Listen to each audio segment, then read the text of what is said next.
काजी साहब कहते हैं कि जस्टिस मुनीब अख्तर ने इडाक जजेस को शरीयत एपलेट बेंच का मेंबर बनने की भी इजाज़त नहीं दी, जिसमें एक तवील अरसे से केसेस ज़ेर इल्तवा थे। फिर वो कहते हैं कि जस्टिस मुनीब अख्तर ने इडाक जज के वाले से कहा, जब एक जज नहीं थे, उनके ख़ानदान में शायद कोई डेथ शेथ हुई, तो एक जज नहीं थे, तो जस्टिस मुनीब अख्तर ने कहा कि नहीं, दूसरा जज किसी और बेंच में नहीं बैठेगा, वो चैम्बर वार करेगा जब तक दूसरा उसके साथ इडाक जज आ नहीं जाता। फिर वो कहते हैं कि जस्टिस मुनीब अख्तर ने कमेटी के एक मेंबर के ख़िलाफ़ गैर ज़रूरी और बदतमीज़ी वाला रवैया अख्तियार किया और उस कमेटी में, जिसमें तमाम चीफ जस्टिस साहिबान और सीनियर मोस्ट जज और मोअज़्ज़ज़ मेंबरान शामिल थे, और वो वॉकआउट करके मीटिंग से चले गए। ये इशारा काजी फैसल साहब कर रहे हैं। जुडिशल कमीशन का इजलास हुआ, उसमें वो आए नहीं थे आज़म रज़ी तारण, क्योंकि उससे पिछला जो था वो इसलिए मुलतवी हुआ था जुडिशल कमीशन का इजलास, क्योंकि आज़म रज़ी तारण ने कहा था कि हम आइनी तरमीम ला रहे हैं। 4-5 माह इजलास नहीं हुआ, 4-5 माह बाद इजलास हुआ तो मुनीब अख्तर साहब ने कहा कि कहाँ है आज़म रज़ी तारण, आए ना, बताए कौन सी आइनी तरमीम आ रही है। तो उस पर जब काजी साहब ने कोई वो नहीं किया और अटॉर्नी जनरल ने कहा कि आप नहीं पूछ सकते, तो उन्होंने कहा, खुद उसने कहा था आज़म रज़ी तारण ने, तो मुनीब अख्तर साहब वॉकआउट कर गए। तो उस पर भी वो कह रहे हैं कि ये उन्होंने बदतमीज़ी की मुनीब अख्तर साहब ने। फिर काजी साहब कहते हैं कि जस्टिस मुनीब अख्तर की सरबराही में जो बेंच है वो अक्सर मुकदमात की समाअत को मुलतवी कर देता है और अक्सर वो 11 बजे अपना काम मुकम्मल करके और उठकर चले जाते हैं, और इस बात पर उनके जो साथी जजेज़ हैं उन्होंने भी तशवीश का इजहार किया। काजी साहब कहते हैं कि ये जो इल्ज़ामात काजी साहब ने 9 इल्ज़ामात लगाए हैं मुनीब अख्तर साहब पर, और 9 इल्ज़ामात लगाने के बाद कहते हैं कि आपने इन हक़ाइक़ का जायज़ा लिए बग़ैर ये इल्ज़ाम आयद किया कि मैंने कमेटी के तीसरे मेंबर के तौर पर जस्टिस याहिया अफरीदी को बाईपास किया। अगर कोई शख्स जस्टिस याहिया अफरीदी को कमेटी में नहीं देखना चाहता तो वो जस्टिस मुनीब अख्तर हैं। वो वजह मैं बता चुका हूँ कि वो इसलिए मुनीब अख्तर हैं। तो वो कहते हैं कि जब मुनीब अख्तर साहब छुट्टियों पर थे तो मैंने कहा कि याहिया अफरीदी को ले लेते हैं, लेकिन मुनीब अख्तर साहब कहते थे नहीं, मैंने खुद कमेटी में बैठना है। तो काजी साहब कहते हैं कि जब कमेटी का 20 सितंबर को इजलास होना था तो मैंने जस्टिस याहिया अफरीदी, जो कि मुनीब अख्तर के बाद सीनियर 3 जज हैं, उन तक रसाई हासिल की, लेकिन मुझे बताया गया कि वो दस्तयाब नहीं है। जिसके बाद मैंने जस्टिस अमीनुद्दीन खान से गुजारिश की, जिन्होंने लाहौर जाने का प्रोग्राम उनका था वो कैंसिल कर दिया। बाद में रजिस्ट्रार ऑफिस को आपने बताया, लेकिन मुझे ये मेरे ऑफिस को आगाह नहीं किया कि आपकी कोई और मसरूफियत है, और आपकी अदम दस्तयाबी की वजह से 20 सितंबर का इजलास जो है वो बर्खास्त कर दिया गया। लेकिन 2 दिन बाद आपने, यानी सोमवार को जब जो इजलास था उसमें आपने कमेटी में शिरकत ना करने का फ़ैसला किया और आपने अल्टीमेटम दिया कि जब तक मैं आपकी शराइत नहीं मानता तब तक आप कमेटी में शिरकत नहीं करेंगे। और वो कहते हैं कि ताहम कल मैंने आपके सामने जस्टिस याहिया अफरीदी से पूछा, और जो याहिया अफरीदी साहब ने जवाब दिया वो आपने सुन लिया कि वो इस कमेटी के मेंबर नहीं बनना चाहते। अच्छा, अब जस्टिस याहिया अफरीदी साहब ने इनकार क्यों किया? इसकी एक जो मुझे वजह लगती है वो तो ये है कि जस्टिस याहिया अफरीदी एक कमज़ोर जज हैं, एक बहुत कमज़ोर जज हैं। जितने अहम मुकदमात देखें वो उनमें से उठ जाते हैं या वो एक दरमियानी रास्ता ले लेते हैं, कोई वो दबंग फैसले नहीं करते, और मुझे तो वो बहुत कमज़ोर शख्सियत के मालिक लगते हैं। और मैं ये समझता हूँ कि याहिया अफरीदी साहब का भी जो दौर होगा ना, वो काजी फैसल साहब से मुख्तलिफ नहीं होगा। उस वक्त भी अगर कोई पार्लियामेंट 2 नंबर हुई तो वो जिस तरह मर्जी आइन से खेलेगी, अदलिया पर हमले करेगी। याहिया अफरीदी साहब कोई काम नहीं करेंगे, कोई बात नहीं करेंगे। वो मेरी ओपिनियन में वो एक बहुत कमज़ोर जज हैं।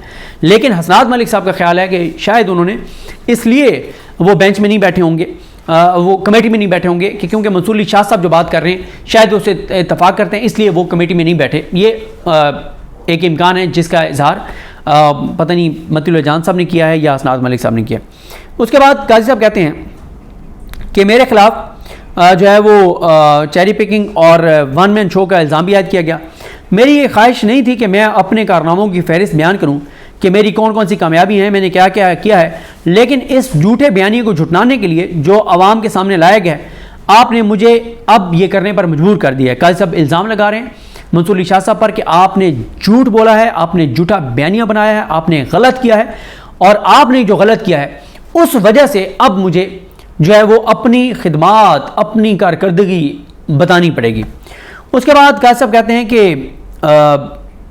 हम जो बहुत सारे जो चीफ जस्टिस थे वो अपने एक ग्रोह के ज़रिए सुप्रीम कोर्ट को चलाते थे और उन्होंने सुप्रीम कोर्ट को काबू किया हुआ था। एक ग्रोह चुना हुआ था जो कि इस कमेटी की सरबराही भी करता था और फुल कोर्ट मीटिंग वो नहीं बुलाते थे। 4 साल बाद मैं जब चीफ जस्टिस बना तो मैंने फुल कोर्ट मीटिंग बुलाई और साथ ही वो कहते हैं कि पिछले चीफ जस्टिस उमर बंदयाल ने जो है वो प्रैक्टिस एंड प्रोसीजर को रोकने के लिए कुछ ऐसे इकदाम उठाए जो कि गलत थे और वो कहते हैं कि मैंने फिर वो आगे पूरी अपनी गिनवाते हैं, मैंने ये किया, मैंने ये किया, मैंने ये किया और फजूल किस्म की हमें गई गुजरी घटिया चीज़ें गिनवा के कहते हैं मेरी बड़ी कारकर्दगी है। हाँ, एक चीज़ उन्होंने जो गिनवाई है वो बड़ी इंपॉर्टेंट है और वो कहते हैं कि मैंने तायात नैली ख़त्म की। हाँ बिल्कुल आपने की, वो तो अपने मियां नवाज शरीफ के लिए की तायात नैली ख़त्म। फिर वो कहते हैं कि आपने आइनी क्राइसिस की बात की तो उस पर वो बहुत बरम हुए हैं काजी फायज़ ईसा साहब, मंसूर अली शाह साहब पर, और वो कहते हैं कि आपने जो आइनी क्राइसिस कॉन्स्टिट्यूशनल एक क्राइसिस की बात की है तो ये बात आपने क्यों की है, ये आपने सियासी और मुआशी इस्तेहकाम को एक तरह से नुकसान पहुँचाने की जो है वो कोशिश की है। ये काजी साहब जो है वो कह रहे हैं इनको, मंसूर अली शाह साहब को। तो ये अब चीज़ें बताती हैं कि लड़ाई बहुत शदीद हो गई है और आज का दिन इसलिए अहम है और बहुत अहम है क्योंकि आज प्रैक्टिस एंड प्रोसीजर कमेटी का इजलास हो सकता है और अगर आज प्रैक्टिस एंड प्रोसीजर कमेटी का इजलास होगा तो उसमें अगले हफ्ते के लिए नए बेंचेस तश्कील दिए जाएंगे। देखना होगा कि किसके साथ किसको बिठाया जाता है किसका, और ये भी हो सकता है कि कुछ बेंचेस काजी साहब जो है वो लाहौर और कराची और कोयटा में भी बना सकते हैं और ये भी हो सकता है कि काजी साहब और अमीनुद्दीन खान की कमेटी जो बेंचेस बनाए अगले हफ्ते जजेस उस बेंचेस में बैठने से इनकार कर दें। क्योंकि देखें मसला ये है कि 19 जज हैं सुप्रीम कोर्ट में, 19 के 19 जजेस के जो बेंच हैं वो ये कमेटी बनाती है और जो 184(3) के केसेस हैं वो ये कमेटी बेंच जो स्पेशल बेंच है वो बनाती है, लेकिन जब बेंचेस ये तश्कील दे देते हैं तो 185 के केसेस फिर चीफ जस्टिस जो है वो फॉरवर्ड करता है बेंचेस के सामने। अच्छा, वो 185 के वो होते हैं जो हाई कोर्ट से डिसाइड होकर आए हों और हाई कोर्ट के फैसले के ऊपर अपील दायर की गई हो। तो लड़ाई बड़ी शदीद है 8 जजेस की तरफ से। अभी तक तो इस लम्हे तक खामोशी है, लेकिन मैं इस बात पर कन्विंस हूँ कि ऐसा नहीं है कि वो जज हाथ पे हाथ रख के बैठे होंगे, उनके दरमियान गैर रस्मी मुशावरा जारी होगी और किसी वक्त भी कोई बड़ा बमशेल आ सकता है, कोई बड़े जवाब आ सकता है, कोई वो ख़त भी हो सकता है, कोई वो नोट भी हो सकता है, कोई वो वजाहत भी हो सकती है और काजी साहब ने ये जो हमले किए मुनीब अख्तर साहब पर इसका ज़रूर जवाब आएगा। अब वो कैसे जवाब आता है, क्या मुनीब अख्तर साहब भी कोई लेटर लिखते हैं इनको रजिस्ट्रार चीफ जस्टिस को या वो कोई नोट जारी करते हैं, क्योंकि एक सुप्रीम जुडिशल काउंसिल ने जो जजेस का कोड ऑफ कंडक्ट है उसमें ये चेंजिंग की है और कहा है कि अगर किसी जज पे इल्ज़ामात लगते हैं तो वो पब्लिकली उन इल्ज़ामात का यानी वो कोई जवाब रिमार्क की सूरत में या नोट जारी करके वो अपने ऊपर लगने वाले इल्ज़ामात का जवाब दे सकता है। तो इसलिए ये भी हो सकता है कि मुनीब अख्तर साहब को नोट जारी कर दें, लेकिन 8 जजेस जो है उधर खामोशी है और ये खामोशी किसी तूफ़ान का पेश खैमा हो सकती है। सोमवार का दिन बहुत बहुत अहम है। क्यों? एक तो पता चलेगा कि जजेस इस कमेटी के बनाए हुए बेंचेस में बैठते हैं नहीं बैठते। अच्छा, ये भी हो सकता है अगर जजेस को पता है कि ये आईनी तरमीम अब मुमकिन नहीं है और नहीं होगी तो शायद वो कोई नया पंडोरा बॉक्स खोले ही नहीं और वो स्मूथली चीज़ों को चलाएं कि काजी साहब तो सुप्रीम कोर्ट को तबाह और बर्बाद करने पे और आग लगाने पे तुले हुए हैं, हम न इस इदारे की मज़ीद सुबकी का सबब बने।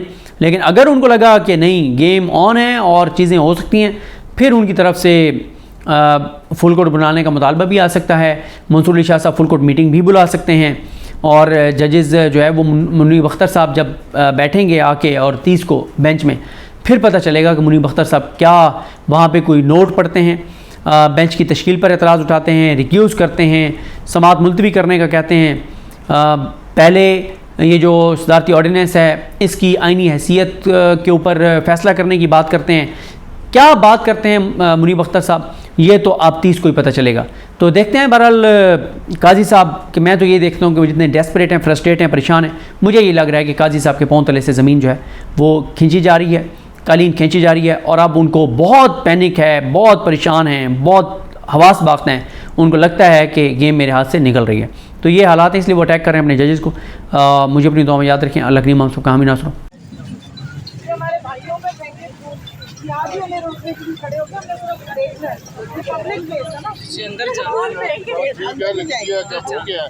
प्रोटेस्ट भी आपका हो गया, खड़े होकर अपनी वीडियो बनवाते हैं, आप बना लेते हैं, फिर आप लोग भी बीच में आएंगे। आप आना चाह रहे हैं तो फिर आ जाए। अभी आपका तो कल क्या है ना, आज का तो है ही नहीं। तो इसलिए आप आज रोक रहे हैं, हम हम तो सिर्फ अपना देख रहे हैं। नहीं हमें अंदर जाना है। हम तो खवातीन हैं, हमको हमारे हाथ में कुछ चीज़ है, अब जाने दें। वो देखिए आगे लिखा हुआ है सुबह 5 से 9 वो और दिन 2 तक रात 10 बजे। ये बंद है। मौसम में गर्मा ही अभी चल रहा है, रात 10 बजे। अभी देखे ना ये शाम के क्या टाइम हुआ है, 6:30। 6:20 ये बंद हो गया मैडम, आपके सामने। अंदर से ऊपर केवल उतार। 1 मिनट और यार, मैं बात कर रही हूँ, बाकी लोग मत बोलो। अभी आज से ही बंद हो गया। नहीं अभी टाइम नहीं है। नहीं किसी ने कोई ऑर्डर किया कि आज ही बंद कर देंगे, तो फिर देखिए हम पाकिस्तानी शहरी हैं, आप हमें पब्लिक प्लेसेस पे भी जाने से रोकते हैं। हम कौन सा इस वक्त यहाँ पर धरना देने आए हैं, कुछ हम तो सब देखने आए हैं। बाग है उसके ऊपर टाइमिंग्स लिखे हुए हैं, औकातकार देखिए उसके ऊपर लिखे हुए हैं रात 10 बजे तक। आप खालिद साहब आज ही हमें रोक के खड़े हो गए। अभी बंद हो गया ना। हाँ? नहीं आज अभी कैसे बंद हो गया, कल कर लेंगे आप बंद। कल भी हमारा प्रोटेस्ट का तो देखे ना, हमारा राइट है। आइन का चुप करते सब। आइन का आर्टिकल 14, 15, 16, 17, 18 उसी आइन के जिसके आप वो हमें ये राइट देता है, हम बोल भी सकते हैं, खड़े